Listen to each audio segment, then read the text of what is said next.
கண்ணே கலைமானே கன்னிமயிலென கண்டேன் உனை நானே. கண்ணே கலைமானே கன்னிமயிலென கண்டேன் உனை நானே. இந்தியாவிலேயே மிகவும் திறமையான ஒரு நடிகையாக விளங்கிய ஸ்ரீதேவி அவர்கள் மறைந்து விட்டார்கள். அதற்கு என்னுடைய ஆழ்ந்த அனுதாபத்தை தெரிவிக்கும் பொருட்டு உங்கள் முன்னால் இப்பொழுது நின்று கொண்டிருக்கிறேன். அவருடைய அதிகமான படங்களுக்கு நான் இசையமைத்திருக்கிறேன் என்பதும் கூட ஒரு விஷயமாகும்.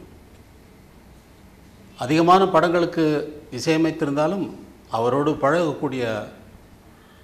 பழகி பல சந்தர்ப்பங்களில்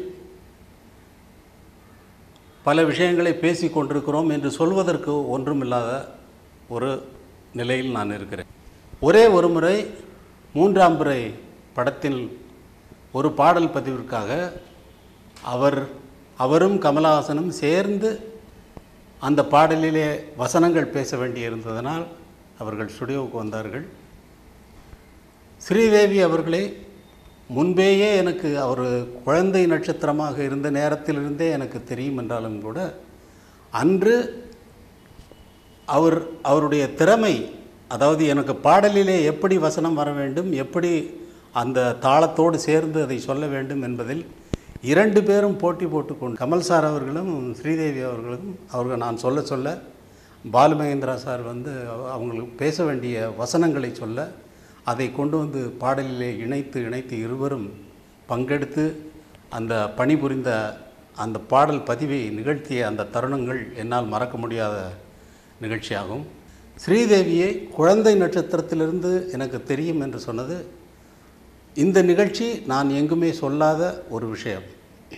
நான் கிட்டார், காம்போ ஆர்கன் என்று எலக்ட்ரானிக் கருவிகள் என்று பல இசையமைப்பாளர்களிடம் வாசித்து கொண்டிருந்த நேரத்தில் ஜி.கே. வெங்கடேஷ் அவர்களிடம் உதவியாளனாக நான் பணிபுரிந்து கொண்டிருந்த நேரத்தில் வாகினி ஸ்டுடியோவில் இன்றைக்கு நீங்கள் பார்க்கிறீர்களே இந்த மால் எல்லாம் வந்திருக்கிறதல்லவா, அந்த இடத்திலே இருந்த எத்தனையோ ஸ்டுடியோக்களில் விஜயா 6 என்ற ஒரு ரெக்கார்டிங் தியேட்டர் இருந்தது.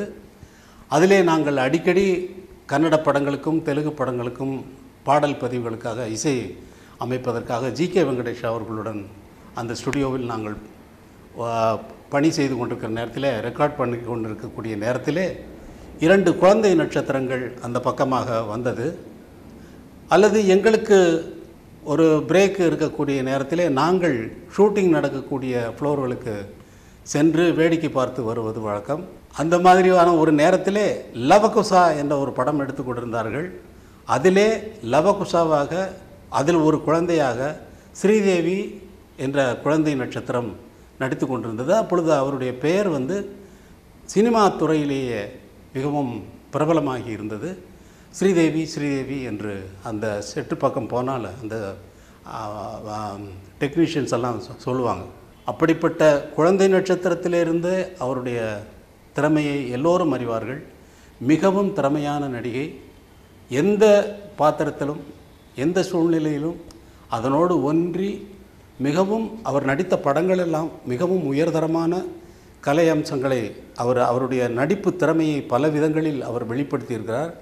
பல விதங்களில் பாலச்சந்தர் சார் அவரிடம் இருந்த திறமைகளை எல்லாம் எப்படி வெளியில் கொண்டு வந்தாரோ, பாலுமகேந்திரா சார் அவரிடம் இருந்த திறமைகளை எல்லாம் எப்படி வெளியில் கொண்டு வந்தாரோ, அங்கே இல்லாமல் இங்கே ஒன்றும் வராது.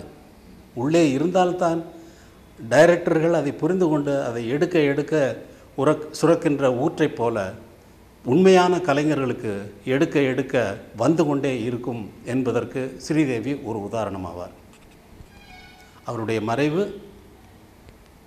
சினிமா உலகத்திற்கு ஒரு இழப்பு என்று சொல்லலாம்.